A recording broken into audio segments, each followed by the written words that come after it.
Welcome along to the Huddle Breakdown. Unfortunately, since all three of us are in different countries, I'm not popping any champagne, lads. I'm sorry. James Allen, you're with me as always. We won the title, but unlike pretty much every other Celtic podcast that I've seen this week, I just didn't have the budget to, bring some fancy champagne to the table. I'm sorry about that, but it's just something you're going to have to put up with. I don't like champagne anyway. Misery. Yeah, I can't Here's think the about. question. I can't operate a spreadsheet whilst drunk. That's just can't do it. It can't be done. Well, the big question Eyesight's not what it was. I is can't see the cells properly. are Celtic not a bit too successful at this point to be buying champagne every single time they win the league? Because at that point, you're just going to be out of pocket. That is the biggest question that I have is where are these Celtic podcasts getting the number for all the money for all the champagne? I just don't know. Well, I don't know. I don't know about that. But what I would say is, celebrate every title as if it's the last. Absolutely, never take it for granted because you never know what's around the corner. So, appreciate every single one.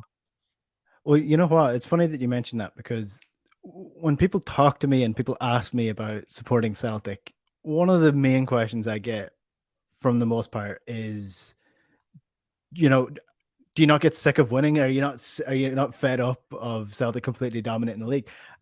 And sometimes you do get like along the season, you're like, I wish there was a little bit more of a challenge here. But then it got to the end of the season there when Celtic were on the pitch, the players were enjoying themselves, Ange was out in the pitch enjoying the fans, and I was like, this is unbelievable. It's just unmatched. It is unmatched, and the feeling of winning is something that I will never ever get tired of as a Celtic fan. 100%. Right. It takes. I know Celtic have got a huge economic advantage. Of course they have, but if you don't put the work in, you don't try your hardest. The margins are not equivalent. Margins and talent are not equivalent necessarily to the wage or financial gap, and certainly can be closed if there's an effort gap.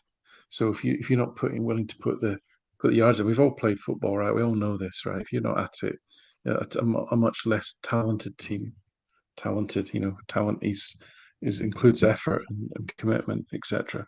Will beat you. So it isn't easy. None of these games are easy. The game on Sunday, was not easy, and rightly so. It shouldn't be. And if you go back through, I know Celtic have been enormously successful this season in terms of just the lack of games that have been drawn or lost, but that is rarely the case. Normally you're losing 4, 5, 6 games, drawing sort of the same, right? So this is just a particularly well organized version of Celtic. So we should again appreciate that. It's an easy trope for the media to throw, I think, to say, oh well, we've now decided it's boring because you keep winning every week. Well, you know what? I'm going to enjoy it even more. Well, the motto, I don't tend to like these mottos too often, but I do like the one from my club from home, and that is that hard work beats talent when talent doesn't work hard. And I mean, there's one thing that you can definitely not throw at these Celtic players, and that is that they don't work hard enough. They work their balls off, and that is very, very evident by the end of the season, where you can just tell that everyone's just really tired. And look, Celtic, the team, even with the depth that they have, they were all on their last legs and probably showed that over the last number of weeks when they were just about getting over the line. So I think this is an exceptional Celtic team and a joy to watch over the last season or so. So on this podcast, we're going to be sort of picking through our player of the years or looking at the team of the year from the SPFL, and we're also going to be looking back at the season as a whole without going too in depth on everything. But we'll start off with the Hearts game. James, I mean, this one was on TV. It was a stodgy one. First 20 minutes looked very, very much like Hearts were going to take the lead, but Celtic dig in. There's a red card to Hearts. Celtic take the lead eventually. And in the second half, you would say Celtic were probably the most dominant side, but it certainly wasn't easy at Tynecastle at the weekend. I'll try to wrap in your first line of questioning conversation with Alan with that one, which is part of what makes this season, I think, so special within the context of, such a long extended period of dominance is the way that we've gone about doing it, the quality of the entertainment. And you know, I've been doing, you know, I did a bunch of little benchmarking exercises to prepare for our conversation about player of the year and all that stuff. And when you go back and look at seasons like 17, 18, 18, 19, and at least for me, I remember, you know, go back to the Dyla seasons. Like there was long periods of those seasons where the quality of the entertainment was shall we say, lacking, particularly in the 18-19 season, you know, where we were kind of digging out results, let's say, you know, so we still won the league comfortably, particularly before 18-19 season. There wasn't much competition in the league domestically. So, you know, we kind of faked our way into or the media would fake their way into a title race into March against Aberdeen or something. Right. But a lot of those seasons kind of, you know, petered out a little bit from a quality perspective early. Like I remember even in 17, 18 and 18, 19 season, as early as like kind of died after the holiday or the festive period. And we just started to see a little bit of that lately, right? Where the performance levels have kind of, you know, we've been kind of digging our way through some of these games. But to me, again, that just highlights how good we've been all season and consistently, is because this is kind of popping up. It's like, where's this coming from? It's on, you know, it doesn't really look the same. And I think this Hearts game was probably, particularly the first half, the best example of that all season. And in that, you know, relative to the quality of the opponent, it's always kind of tough going there to a degree because of the pitch and that kind of stuff. But I mean, if you probably the visual that epitomized it to me, there's a, you know, StatsBomb has a pass network by half, and I think one of the guys at Celtic Way shared it on Twitter. I had actually seen it beforehand in kind of my post game review, and if you looked at that first half, I mean, it was like we were playing Real Madrid or something. I mean, you know, we were bunkered in to a degree, and again, it's all relative. You get, you know, I'm using hyperbole a little bit, but you know, we were very much in our half for a large chunk of that first, you know, particularly 40 minutes. And, you know, again, to Hart's credit, they really give us a bit of a hassle. And again, it kind of gets back to this whole thing, or they just weren't quite good enough to make us pay for it. But they, you know, it was a very challenging first half in the context that we've kind of been looking lethargic the last couple of weeks. I would argue, have obviously some turnover in players, guys coming back from injury, new center back pairing or relatively new. So, you know, there's all these kind of externalities, but yeah, it was quite the contrast. I think is remindful of how good in totality the season has been, because, you know, we sit here and piss and moan about 40 minutes of what we oftentimes in prior seasons got literally weeks of. So that's how I'll wed those two together. What did you make of the first half, Alan? I mean, again, a lot of people were using, a lot of teams were using the St. Mirren sort of tactic that was the defeat that Celtic had this season in the league. But if you're looking at how to beat Celtic, or how at least to put Celtic under pressure, if you could sustain the fitness level and the shape and the discipline to do what Hearts did for the first 25 minutes, that for me is a much better model for beating Celtic, because you're actually on the front foot if you get the ball back and you're further up the pitch, and it's not just bunkering in and hoping for the best and hoping to get a draw out of it. I think for other teams in the league, that's more of a tactic than to get an actual win against Celtic than bunkering in is, in my opinion. Yeah, no, I think Hearts deserve credit in terms of being on the front foot, pressing Celtic back very aggressively. I was musing to myself as I watched it, and I did wonder if those same players had put in the same sheer effort and running power in the last days of Robbie Nielsen's reign or not. Yeah, but certainly no faulting any of that on the day from their players, and they were successful. I mean, I think there was a combination, as James, it's never one thing, right? So I think they were very well. I looked at their lineup and thought, wow, they're being really bold here. They've gone for essentially 4 out and out attackers. You know, they put Shankland behind Ginelli. I thought that was quite a smart move. You know, Shankland's strong boy, he holds the ball up well. you can win flick-ons, and obviously Ginelli's quick and direct. So you sometimes think of maybe doing that the other way around. But I thought that was interesting. First time I'd seen the lad Oda on the right.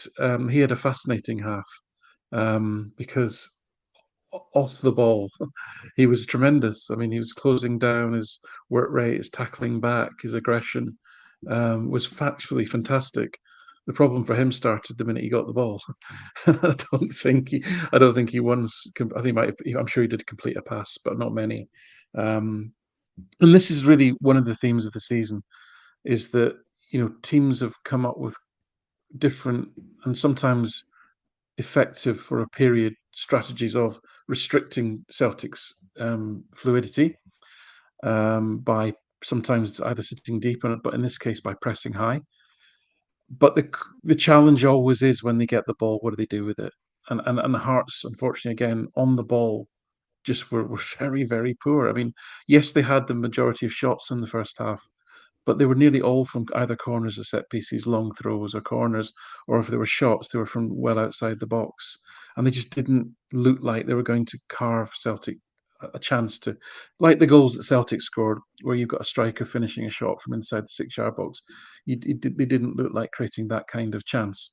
And Celtic, some of it was Celtic creating their own problems. I think the new centre back pairing, obviously, Ralston starting his first full game for a long time. That there was a bit of rustiness there for sure.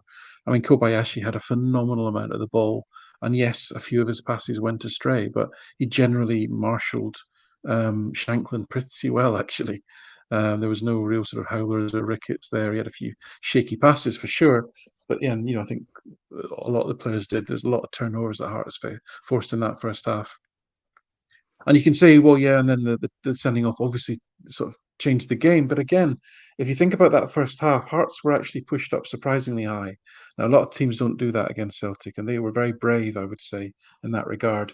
And one of the other reasons that Celtic didn't look fluent was because they tried an extraordinarily large number of direct through balls, because Hearts had pushed up so high. So it looked worse than it was from a control perspective, because we were willfully giving the ball away.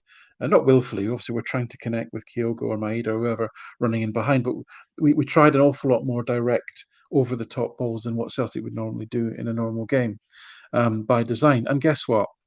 The sending off came from one of those moments. So they defended those, or we didn't execute well for 42 minutes. And then Ralston hits a perfect ball in behind. The lad brings Maeda down. I said at the time, my non-expert opinion was there was an awful lot of variables there for you to be sure that Maeda was going to get a goal-scoring opportunity, and therefore, could you say the referee made a clear and obvious error by awarding the foul and giving the lad a yellow card? That's just my perspective. I could be wrong, and I've asked, obviously, the Yorkshire Whistler to look at it. Equally, you could argue, Maeda's 4 or 5 yards ahead of the next defender. Kyogo's coming up on his shoulder, and obviously straight through at goal. So I can see both sides, and I'm not an expert. But the point I'm making is that Celtic tried a different approach for this game. It didn't work for 42 minutes, and when it did, it changed the game utterly. And then similarly, the opening goal came from exactly the same thing. 67 minutes, they were actually starting to tire really badly. Devlin actually had a tremendous game for them in terms of, I think he was responsible for 5 turnovers. So in that aspect of the game, he was excellent. He was out on his feet. I think he got substituted a few minutes later, and they just fell asleep. The back line didn't move up. It's one, and McGregor played a beautiful ball. Hitati timed his run brilliantly. And again, so 2 balls over the top from Celtic effectively won them the game. So again, you can say they weren't fluent, and absolutely they weren't, and it all looked a bit tired and a bit flustered. But the team changed their approach to match the conditions. They changed their approach to match what the opposition were doing, and ultimately, by exploiting those weaknesses in Hearts' high line, they've won the game. And so that's call that pragmatic, call it what you want, but to me that's quite smart. I thought the first half was absolutely calling out for one of the midfielders to take the ball and just control it, calm everything down, slow it down, slow the play down, take an extra touch, play a 5-yard pass to another midfielder, take it again. Usually what Hatate does, Hatate wasn't doing that for the first half an hour or so. Cal McGregor wasn't as good as he normally is, in my opinion, in the first half in particular.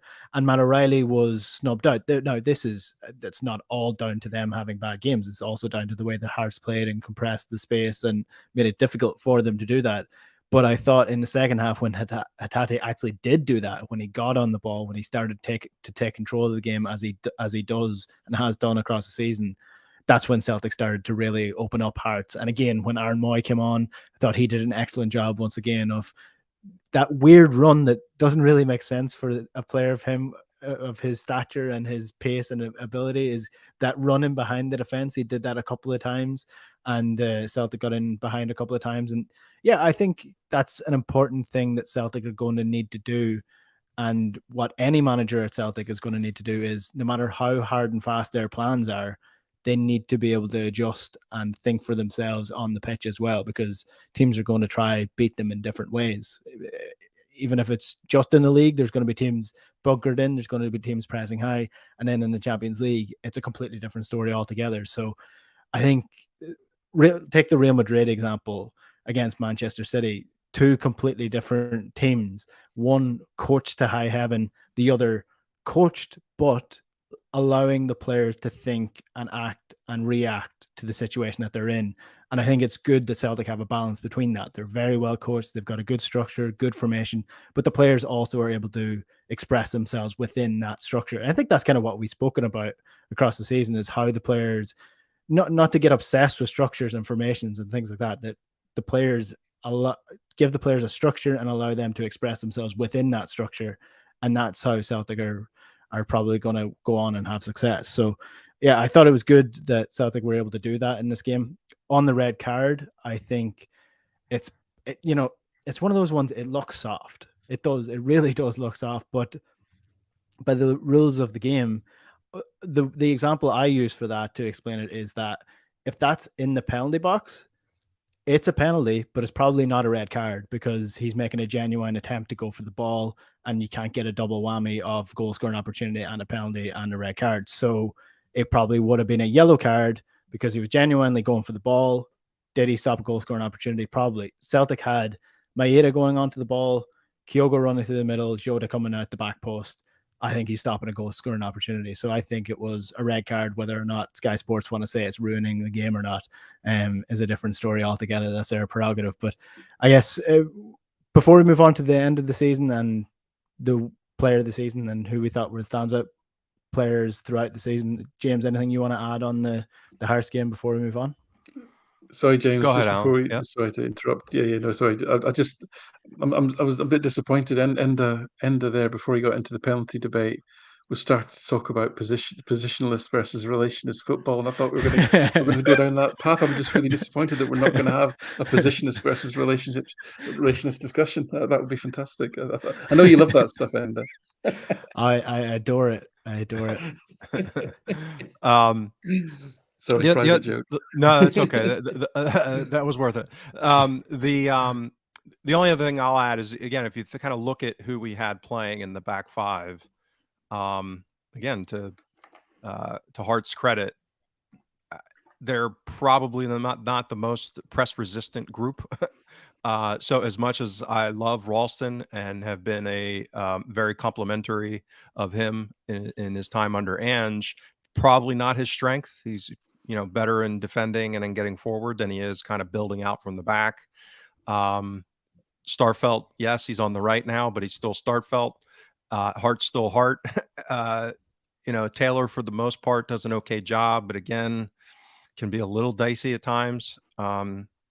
So again, to Hart's credit, for the most part, they followed the playbook of trying to shield McGregor, right? So it was not only get forward and press, but have one of those people shielding McGregor and try to prevent him from being that kind of easy out ball to facilitate the breaking of the press. So I don't know if this means what's his face, Naismith is in line to get the job or whatever, but all other things being equal, generally not a fan, but it looks to me like he did a pretty good job of getting them prepped and organized and with a smart strategy. Maybe it's an aberration, who knows? But pretty smart game plan against a team that, again, with our personnel, probably one of the glaring weaknesses would be against the high press. And I think the first half kind of, validated that was an issue. Well, that's what the teams did in the Champions League when I know it was Matt O'Reilly playing in that position as opposed to Cal McGregor, but that's what the teams did. They just absolutely smothered Celtic's number 6 because that is the outball. So it is difficult to readjust your system when you're so used to playing the easy ball into Cal McGregor and him to bring it up. And that's probably why he wasn't on it as much, although he did make a bursting run in the first half, which I thought changed the momentum. And again, that's what Cal McGregor is so good at doing, is being able to, on the flip of a coin, just change the momentum of the game and the speed of the game, which is what all the top midfielders are able to do. Alan, anything you wanted to add before we move on? No, I thought mentioned Kobayashi there. I mean, his ability to move the ball forward. I mean, it's quite astonishing, the packing scores for Kobayashi and Starfelt. Kobayashi was 142, so the next highest was 127, which is Taylor.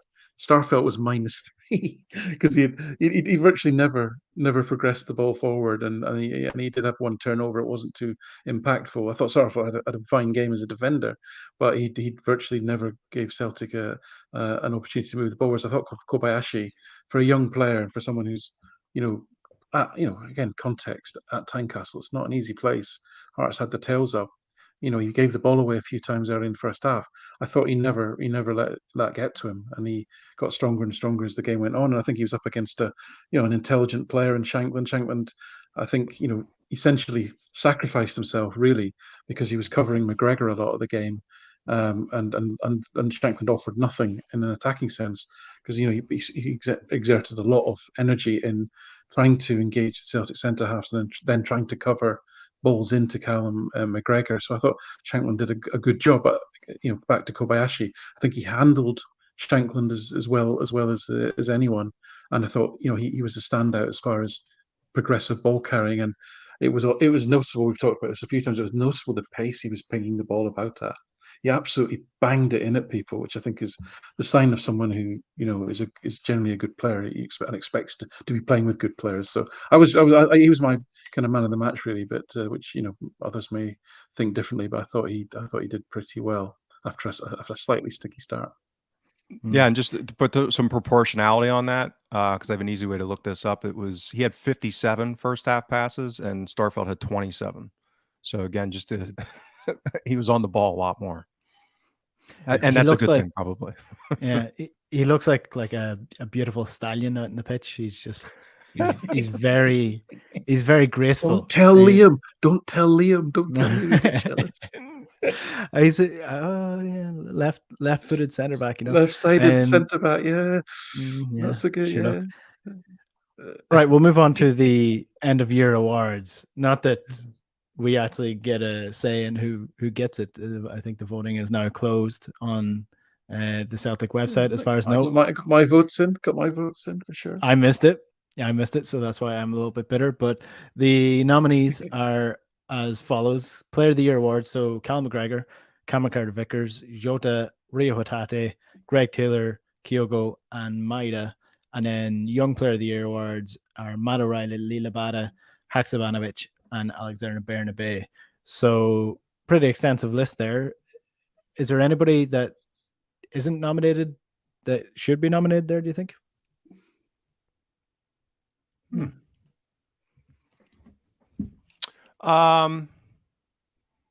I don't think so. I think no. I think that's pretty much the people that I would think of in that grouping. I don't know. We're going to talk about our top 3 for each, maybe, but yeah, no, I think that's pretty captive for Player of the Year in particular. I mean, the only player that played more than 30 games worth of minutes who isn't on that list is Joe Hart. And the only other one that would come close would be Starfelt and then possibly Moy, right? And then you've pretty much covered the core group for the season, if you can put it that way. Mm-hmm. So yeah. So I don't know if you have discussed this beforehand. Have you discussed who you're picking? Nope. So I can't ask if you have the same person. So I'll open the Good floor. job, producer. Yeah, I'll open the floor to Alan. I'll give you first choice. Who's your player of the year and why? So my player of the year was Cameron Carter-Vickers. Why am I not surprised? I bloody well knew it. As I keep saying, I look at performance, not moment. Carter-Vickers isn't a player that you remember moments for because he's so damn consistent. He's such a good defender. Moments often don't happen. This last game before he had his operation, he was man of the match against the Rangers, and he had a number of key interceptions and key sort of interventions defensively. And those moments are what people remember. And therefore, because of those moments, he was given the man of the match award. And it's actually rare that he's in a situation where he has to defend in that way. He's a defender that avoids having to do those things because he positions himself well. He's very good at chaperoning forward players into areas of less danger, just through physical strength and speed and positioning. And I just, I've looking at his data. It's pretty identical to last season, a very high level.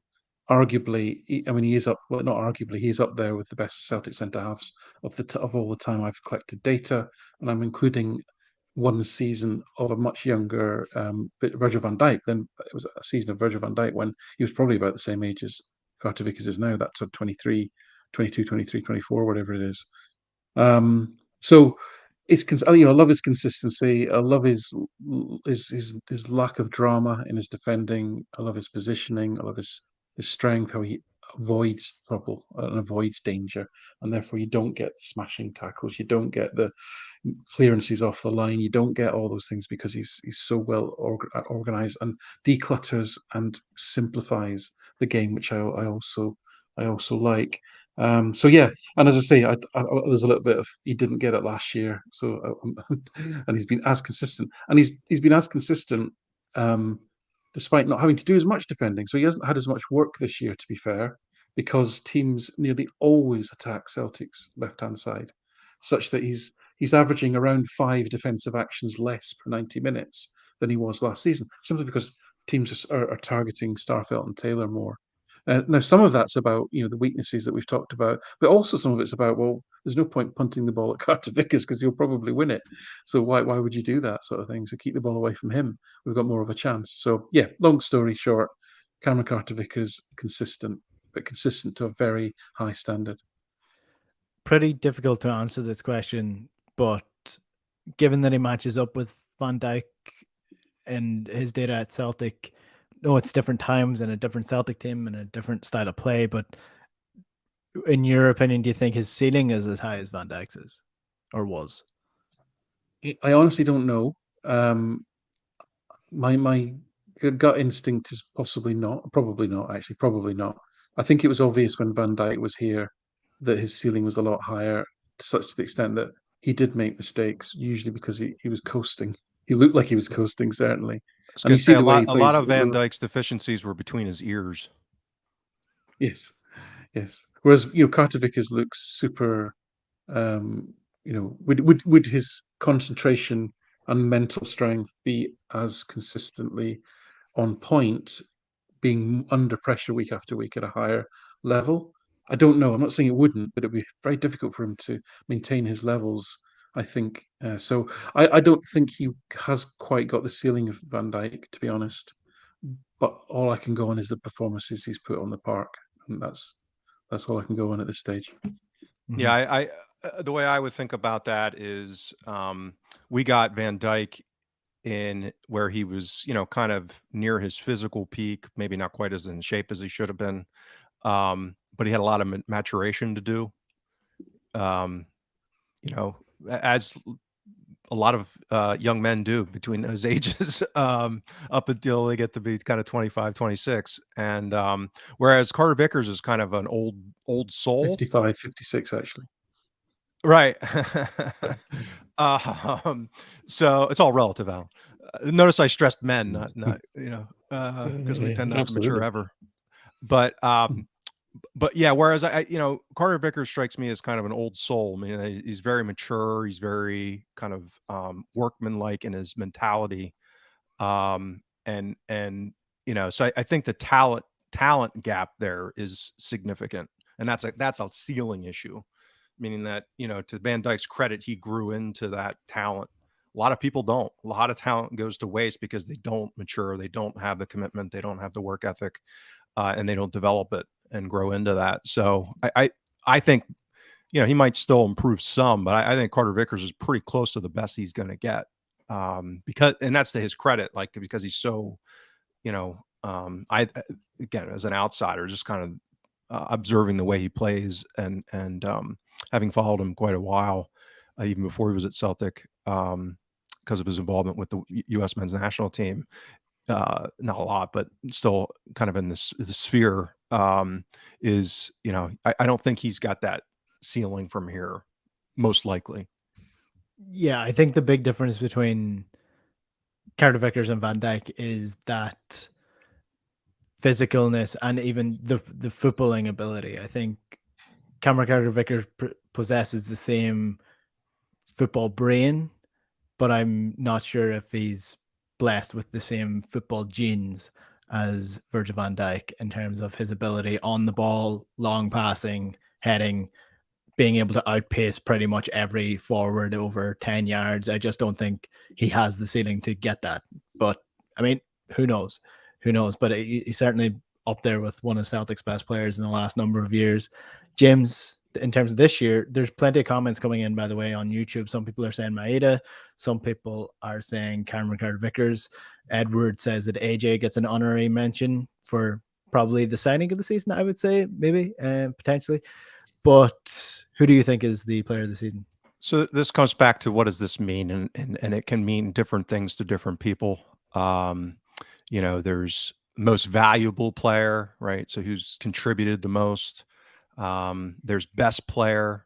That doesn't necessarily always align with that, because people are out for periods because of injury, or, Johnston coming in basically half the season, that kind of thing. So there's no right or wrong to this kind of thing. The way I think about it is, kind of a blend of those things. I try to conceptualize this not only qualitatively, who do I think is the best, but also then, who's actually contributed a lot, and how they've contributed. So when I do that, I have Kyogo as mine, and the major reason for that is, number one, for me, availability is a top skill, right?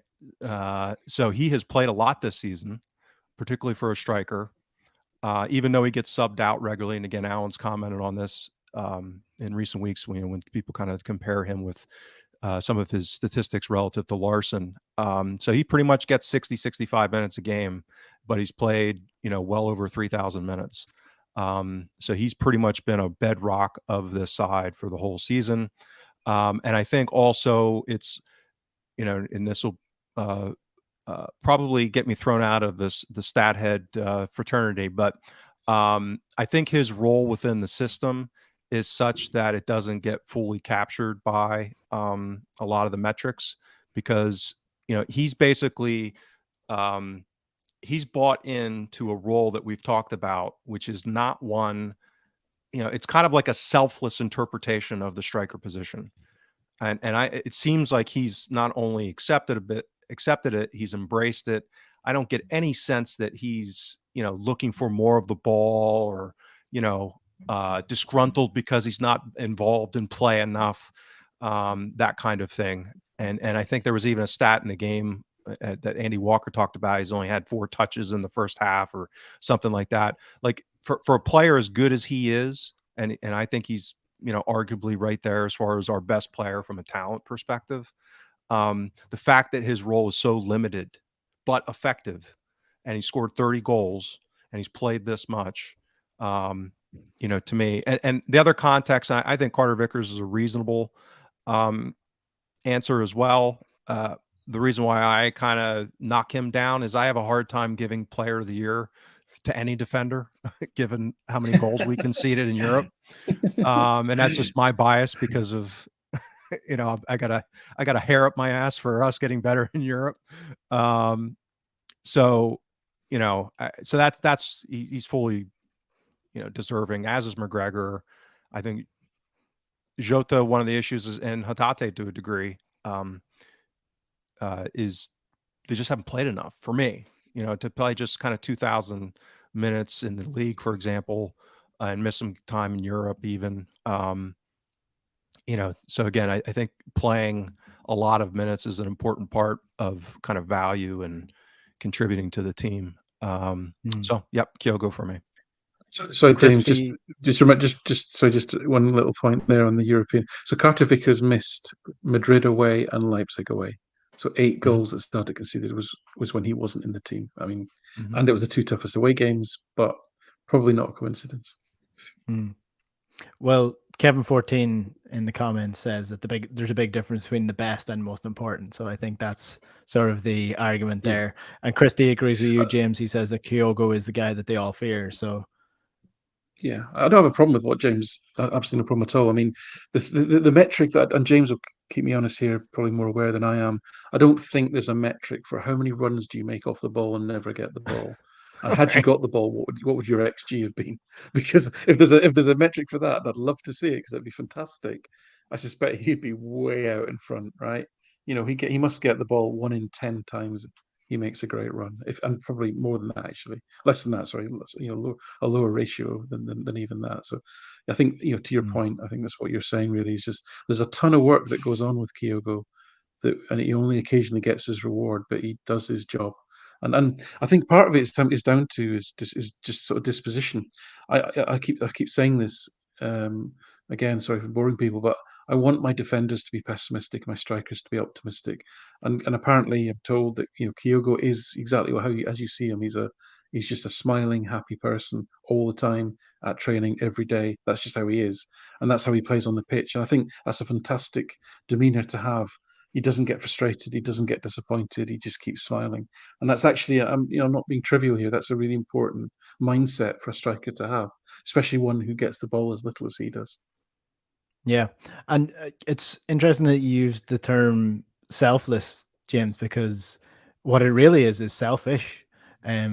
Because I would imagine someone, and maybe it's Ange, maybe it's one of the coaches that is saying to him, "Listen, you're a striker. You want to score goals. You're going to score more goals this way, but you're going to be on the ball a lot less. So people are going to notice you far less during the game, but they're going to notice you every game because you're going to be on the score sheet." So the way that strikers' brains work, all they want to do is score. They don't, most of them couldn't care less how many times they touch the ball as long as one of those touches is going into the net. So I suspect that's been a mindset shift a little bit for Kyogo, is that, listen, I know you sort of want to be on the ball, you want to be involved in the build-up, but this way you're going to get far more goals.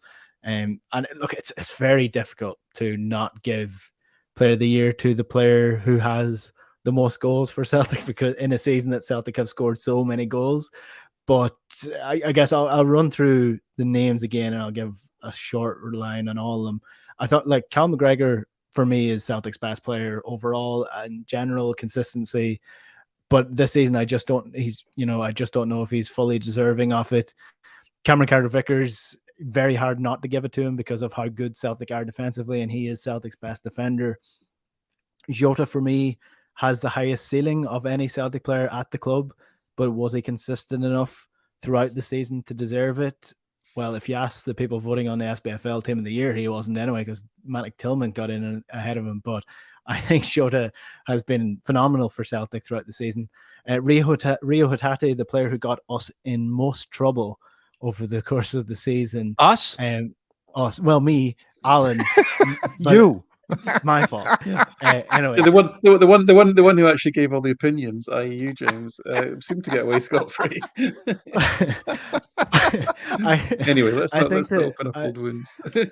I think that Hatate has been excellent over the course of the season, and probably Celtic's most exciting player over the course of the season. But the fact that he got injured for so long there, I'm not so sure he's Celtic's player of the season. Kyogo, top goal scorer. Definitely in the running for me with Cameron Carter-Vickers. Maeda, provider of a lot of very important moments throughout the season, I would say, as opposed to being one of Celtic's best players. Very, very important goals for Maeda. His form after the World Cup was absolutely vital for Celtic pushing on from where they were after Christmas, and player of big moments this season as opposed to a consistent quality player. But for me, the name on that list for the player of the year is Greg Taylor, because 2 seasons ago when Ange came in, Greg Taylor would have been the first player on my list as somebody who's not going to be at the club for much longer, or not going to be a starter for much longer. He's been a consistent starter. This season, there was a player brought in his position who is potentially going to push him out of that position. A younger, more athletic, faster model. Greg Taylor has kept him out of the team. And in the Champions League, for me, the player who stood up the most and was consistently performing to a good ability, bar 1 or 2 mistakes that opened up the game for the opposition. I think Greg Taylor was phenomenal for Celtic in the Champions League, based on where most people's expectations would have been for him a couple of years ago. So for me, over the course of the season, Greg Taylor is Celtic's player of the season. I know that's not a very sexy choice, but I think he's just been consistent. He had the consistency of Callum McGregor. He's raised his game more than Anthony Ralston did last season. His ceiling has got higher. He's still pretty young. And although he does have his limitations, I think he's as consistent as any other player and as important to Celtic's attack as any other player as well. So Greg Taylor, fair play to you. You're my player of the season this year. Not that it means anything.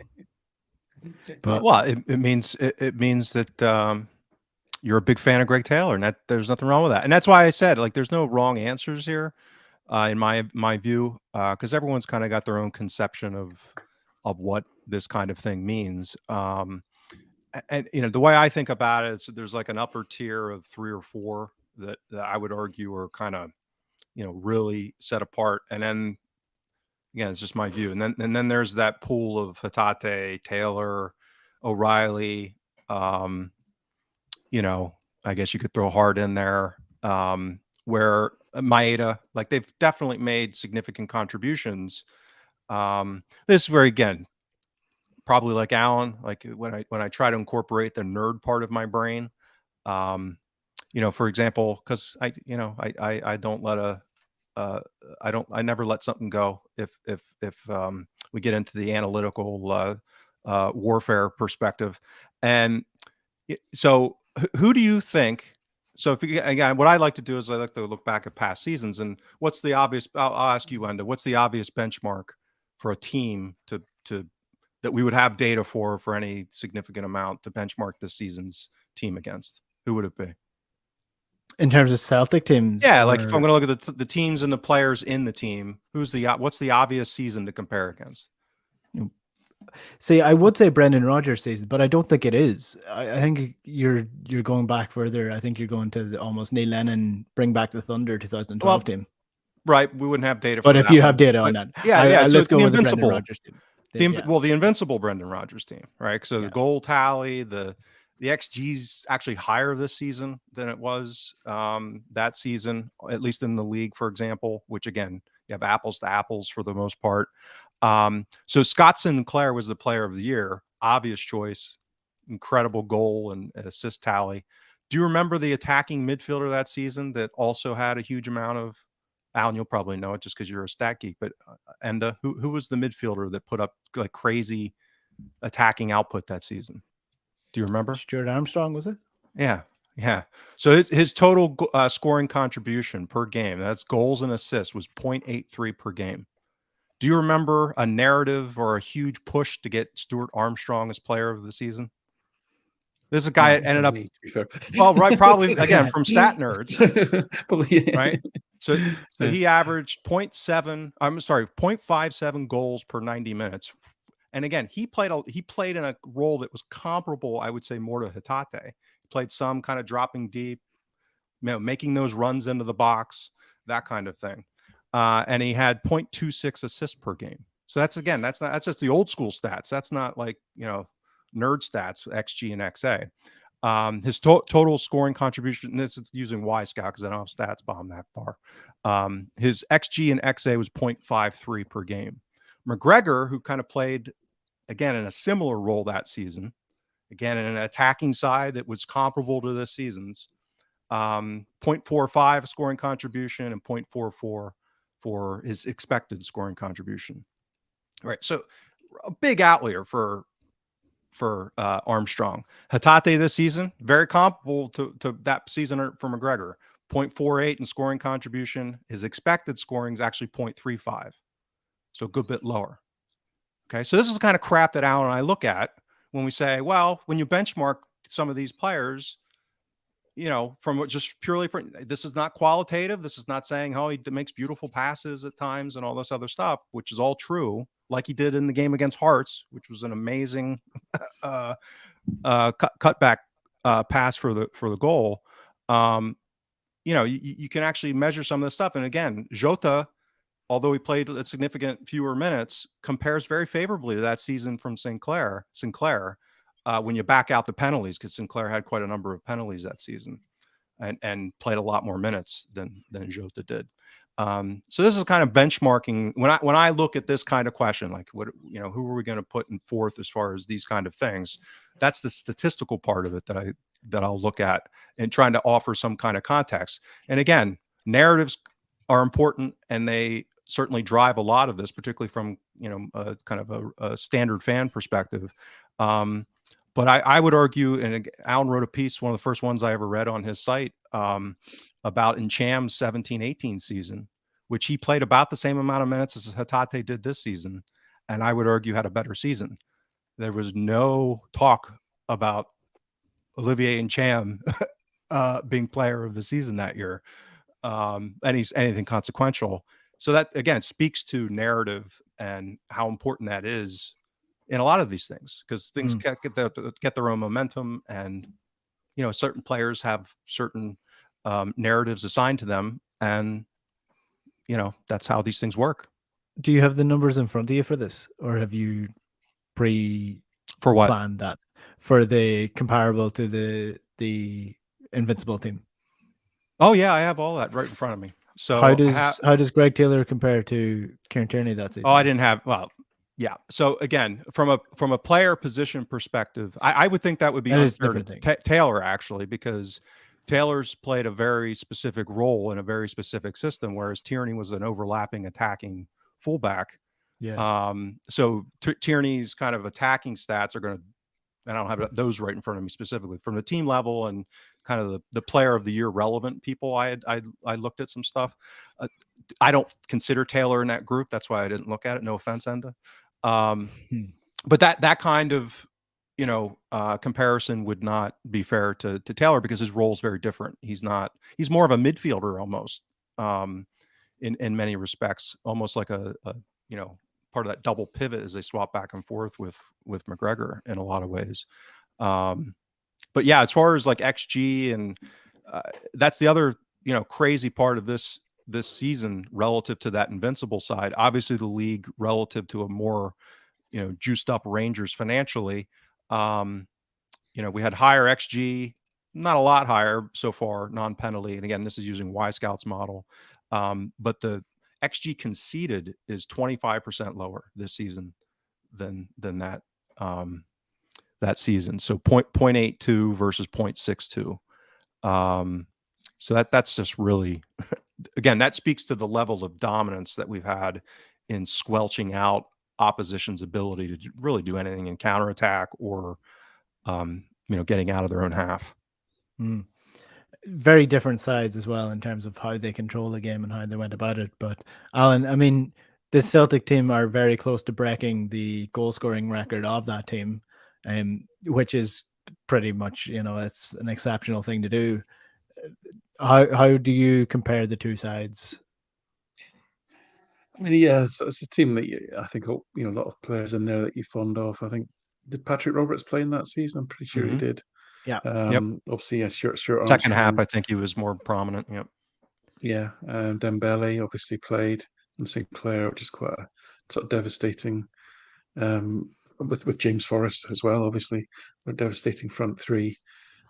So and Craig Gordon, peak sort of Craig Gordon really as well in goal. So yeah, it's interesting. I don't, I think the way that the teams play, I characterize Rodgers' team as it got more and more about control and less about risk and attack, and it was really about wearing teams down. I think Ange has got a more of a definitive vision, and it's a more attractive way of playing football, shall I say? Even if perhaps you could argue that perhaps that Invincible team, maybe had better players, and in some positions certainly. I don't think it was quite as aggressively attacking as this team is. So just from a watch perspective, looking, entertainment perspective, that's what we're all here for. At the end of the day, the numbers are great fun as well for us, but ultimately you want to be entertained. So I think that's why I would prefer to watch Ange's team. I'm sitting on the fence a bit about the quality, because I think that so much depends on the quality of the opposition, really. Because as I say, the one thing, and I'm not just fending that off. I mean, it's the one thing that I've, if I had to tell you one thing definitively, what have you learned from capturing all this data? It's that in the context of Scottish football, it's so dependent on the quality of the opposition. I know that sounds obvious, but it really, really is. So that's why I'm trying to avoid sort of lazy comparisons, without really kind of digging deeper into that aspect. So I'm going to quiz you again because I like hammering you here. So, who was the leading goal scorer for Celtic in the league in 2017-18? That was the Invincible season, was it? No, that was the season after the Invincible, the second treble-winning season. So everyone, again, we remember that Invincible season so fondly, and then 17-18, 18-19, we kind of slowly notched down. It was Edouard, was it? No, it was Scott Sinclair. 10 goals. Was that the season that it was only in the last couple of games that anyone hit double figures? Yeah. So Sinclair led the team with 18 overall, 10 in the league. Forrest with 17, Dembele with 16 overall, and in the league it was 10-8-9. Guess who led the league in goals that season? Was it that big idiot was it Cosgrove or something daft like that? No, it was the worst answer possible. That bastard, Chris Boyd. Chris Boyd, Jesus. He had 18 at Kilmarnock. Best player ever, Timmy. Right. So we were dominant those seasons. This is why, again, going back to Kyogo, people say, oh, he's scoring 30 goals, that kind of thing. But, those were dominant teams, and Dembele was hurt a lot. Obviously a hugely talented player. Griffiths couldn't stay on the pitch anymore after his one big season. And Sinclair was our leading scorer for basically 2 seasons, with the second one being not a great, total. So yeah, it's relatively easy to score goals for Celtic, but showing up for work and doing it is, even against domestic competition, is still a pretty heady thing when you get up into this 25, 30, 35 kind of goal tally. For the second season in a row, it should be added as well. So it's not just a one season blip thing from Kyogo, and he's done it in a completely different way as well, I would argue, because he was relied upon to play more positions than one in his first season when he got here. But I guess that's why I wanted to mention most of the players that have been nominated, because when teams win a league and when they're so dominant, one of the biggest questions from outsiders is sort of like, what's your secret? Like, what's the secret to success at this club? And I would argue that Celtic have a wonderful mix of players, and it's a really good mix to have, in that you need, firstly, players who are consistent. Celtic have that in Cameron Carter-Vickers, Greg Taylor, Cal McGregor, and Kyogo. All 4 of them, the spine of the team. Joe Hart you can add in there too. Consistency of performance is what you get from them week in, week out. Then you have your beauty players like Hatate, Jota, players who are going to light up the game at the spark, and they can just, at the drop of a coin, they can just change the game, do it themselves, dribble past someone, pick up the ball, take on 10 players, and get across into the box. Celtic have that.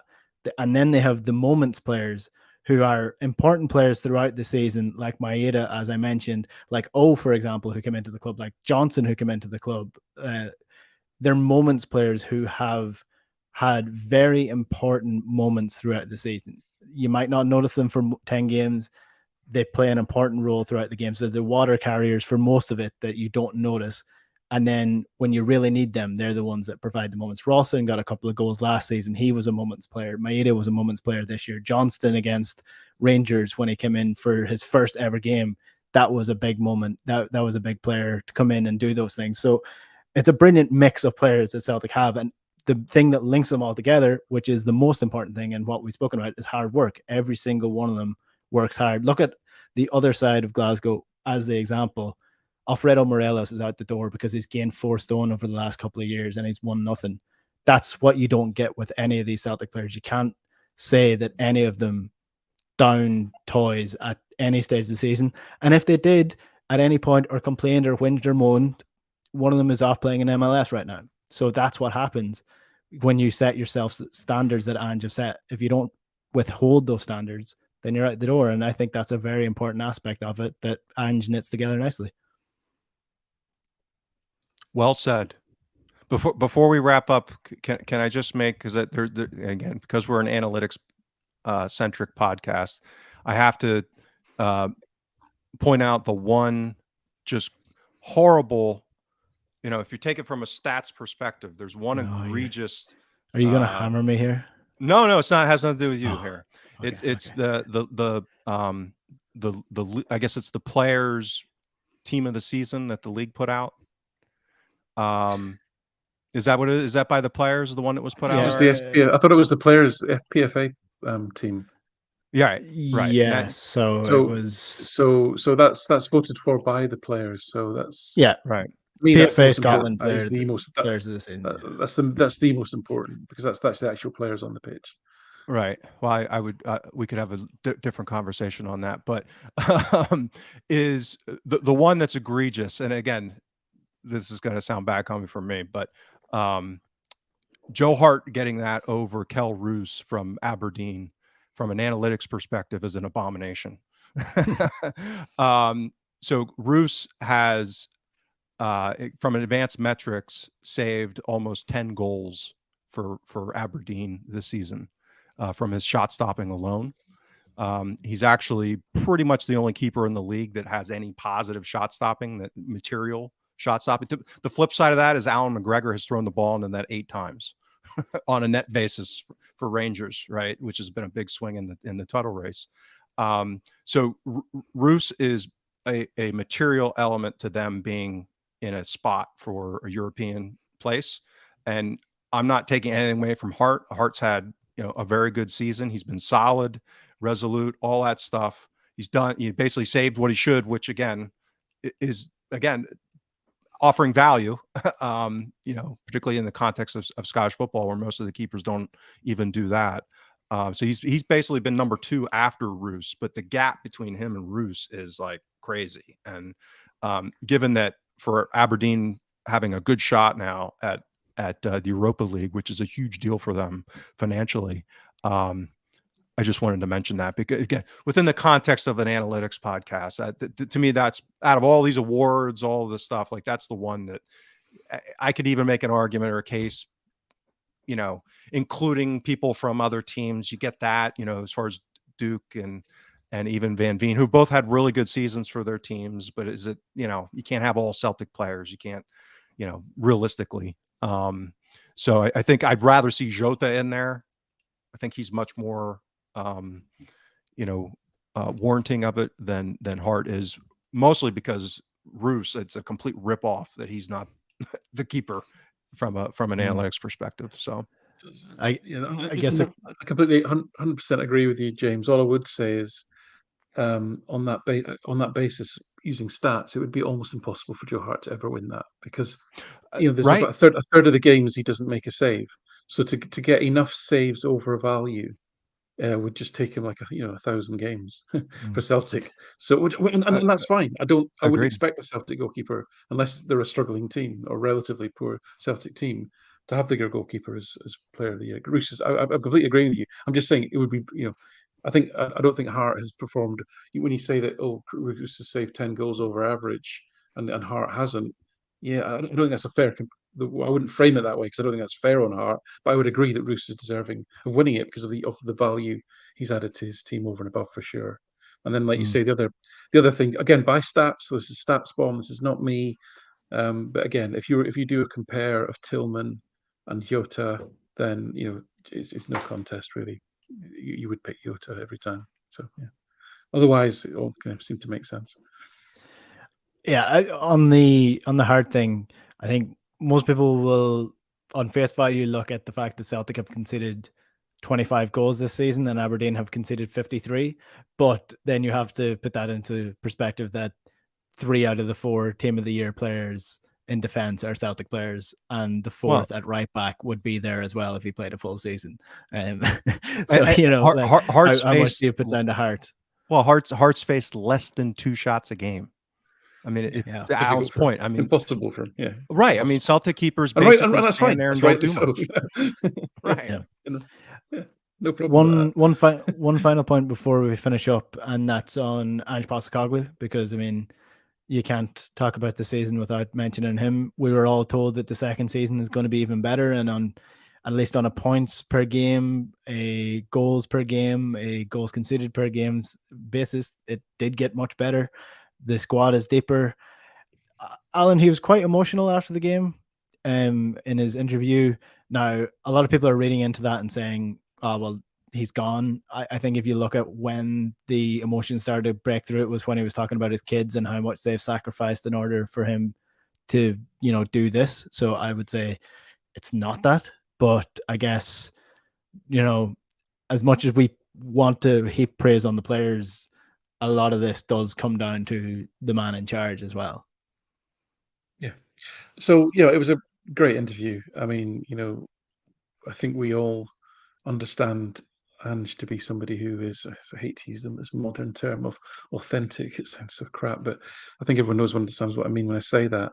And I've said many times, he tells you what he thinks, right? There isn't too much to unpack in terms of trying to read between lines. Okay, so what has he consistently said? He consistently talked about how warm he and how welcoming Glasgow in general and Celtic in particular have been to himself and his family. We know how important his family are. He's got 2 young children. I think they're under, no more than 10, 11 years old, or however old they are. So pulling them out of school and moving them around is hugely disruptive and something that he would understand to be not something he would take on lightly. I went back to a 3-part interview that he did with an Australian buddy of his towards the end of the first season, and he talked about the process he went through to get this job, and he talked about how he was down to the last 2 to get the AEK Athens job. He thought with the Greek connection, he was going to be not a shoo-in, but he felt confident. This is it. This is my and how important it was for him to be given an opportunity to manage a European club. And that fell through, and him and his wife sat down, and he talks about how they said, "Oh, it's just never going to happen. It's just never going to happen." And then the Celtic interest came along, and suddenly he was given this opportunity. And I'm not saying he has to be grateful forever for that opportunity, because he has to be treated fairly and treated correctly by Celtic. There's no suggestion that is not the case. But this is somebody who, at 57 years old, has been given his dream to manage a top European club. He probably never expected to manage one as big as Celtics. I mean, with respect, AEK Athens are they're huge in Greece. I know that, but they're a relatively small European, not a small European club. They're not anywhere near sort of Celtic size, really. And again, I'm not inviting a pile on here from any Greeks watching, so I come back to, that was an outpouring to me of somebody who is appreciative of what he has, of humbleness towards his own family for what they provide to him to allow him to do his job, and of continuing appreciation and humility and understanding of what in his mind, he has been given. That doesn't mean to say that he isn't demanding, incredibly demanding behind the scenes, and wants Celtic to be as ambitious as he is and all of that. And I'm not saying that something won't happen in the background that might change that dynamic, but that to me came across as a man who adores his family, who's incredibly grateful for what he does, who loves what he does, and enjoys the environment in which he works in. Now, shoot me down. I might be telling you what I want to take from that, but that was just my genuine amateur psychological reading of what I saw. Mm-hmm. James, do you have something similar? I echo everything Alan said. I again, just to be a pop psychologist, as a parent. I know, Enda, you're not a parent yet, right? Oh, God, no, Jesus. Thank I can God. barely look after Thank myself. Thank God for the world there so far. You still have some maturing to do, young man. Don't do it, Enda. think of the rest of Well, us. if you go off football or maturing, I'm well past the 25 mark now. I should be fully mature. Oh yeah. Oh yeah. Well, we'll see about that. It's not a linear thing. Yeah, There's outliers all over the place. Yeah. But as a parent, and I have 2 teenagers right now. I know Alan's, yours are kind of coming out of that same phase. I didn't even know what ages his kids are. I would have, I've given his age, I would have guessed a little older, but I can, I kind of had the same sense you did, and as far as it was pretty clearly related to his family. And if you think about kids that age being disrupted, moving halfway across the world, and them now having spent a couple years or maybe a few years in Glasgow, they're entering those adolescent years where a parent is going to have to think seriously whether you want to disrupt their lives again. And I can tell you as I have a 16 and an 18-year-old right now. If I go back 2 or 3 years and think about the idea of moving my kids at that point when they have all their friends and they're in that, obviously we had the pandemic being a unique experience, but that also would have impacted his children in a very tough time of their life. So, I could see someone in his situation that gets a job opportunity somewhere else and has kids that age saying, you know what, I'm making good money. I'm happy here. I've got the control I want. Why would I disrupt my family? And I'm not saying this is the case. I'm just saying that this is what went through my head when, again, when I put my pop psychologist and analysis hat on, on net. If I put myself in a guy like his shoes, yeah, you've got this tremendous competitiveness and ambition professionally, but you also, have that role as a parent. And that's a really tough decision to make. It'd be different if his kids were 20 or 22. I'd be a lot more worried on net that he'd say, oh, well, of course I'll go to, go be manager of Chelsea when the current guy or whoever they're going to hire ends up getting fired in 6 months or that kind of thing. But yeah, I think on net that's the kind of situation where, maybe he does put down roots and stick in Glasgow for a little bit longer, partly because of having some stability for his kids. And I mean, I would take that. I think most Celtic fans would take it. And as long as there's progress still happening and doesn't go stale, then, he's welcome at the club for as long as he wants, I guess. He's sort of cemented himself as that. Because, yeah, we can talk. I was going to go into the whole director of football thing and things like that, but we're an hour and 8 minutes into this podcast, so I'm not going to go down that route. We can talk about that in later podcasts throughout the season, because I mean, there's still a couple of games left, but I presume we're not going to be analyzing them in too much depth when, we've got James McCarthy playing in the number 10 striker role and James Forrest playing out left wing and things like that. So looking forward to seeing what. Ange will leave next week, and we'll start the new season with James McCarthy and Stephen Welsh at centre half in the Champions League. There you go. Bring back the old ball.